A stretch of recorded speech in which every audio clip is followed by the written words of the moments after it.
আমি উল্টো দিক থেকে আমার পরবর্তী বক্তা প্রদীপ্তর কাছে আসবো যে সংখ্যাটা ৩৯ আর ৭০, সেই কারণেই কি এসআইআর নিয়ে তৃণমূলের এত আপত্তি? প্রদীপ্ত দাদা, তুমি শুরুতে রবীন্দ্রনাথের অঙ্ক সংক্রান্ত একটা কবিতা শোনালে, হ্যাঁ, তারপর অন্তত ৩০-৪০ বার অঙ্ক শব্দ বলেছো। আমার তখন শিবরাম চক্রবর্তীর ওই অঙ্ক সাহিত্যের যোগফলটা মনে পড়ছিল। যদি ধরে নাও ১০০তে আমি ভালো আছি, মানে পুরো সুস্থ মানে ১০০, তাহলে আমার অবস্থান এখন কত সেটা তুমি বিচার করার চেষ্টা করছো। এবং সেখানে স্যারের মনস্তত্ত্বটা আমার দারুণ লাগলো। অর্থাৎ একটা মনস্তাত্ত্বিক বিশ্লেষণ দিয়ে আমরা বোঝার চেষ্টা করছি যে তৃণমূলের মনস্তত্ত্বটা কি।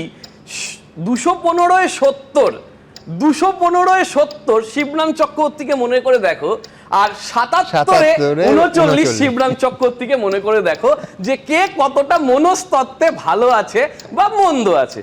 দাদা দেখো, ১,৩৪,০০,০০০ নাম বাদ গেছে বলে আমরা যেটা ধরছি বা শুনানি ভোটের যখন ফল বেরোবে এই দুটো অঙ্ক কোনটাই থাকবে না, কারণ ওটা মানুষ যায় দেখবে। বলে শিবরাম চক্রবর্তী শেষমেশ আমি কত ভালো আছি, ফিগার ডাজন্ট লাই, এটা তৈরি হবে।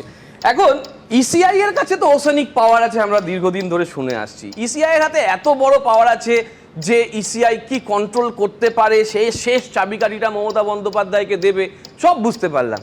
তাহলে দাদা ২০২১ সালে বা ২৪ সালে যে ভোটটা হয়েছিল, যে ইলেকটোরাল রোলের মাধ্যমে হয়েছিল, সেটাও তো ইসিআই এর চাবির মাধ্যমেই হয়েছিল।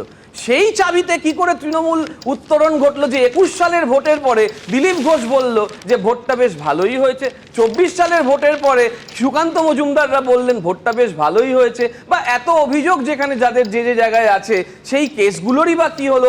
আমার জানা নেই ইসিআই এর ওসনিক পাওয়ার সেখানে হঠাৎ করে ফুটুস ডুম হয়ে গেল কিনা।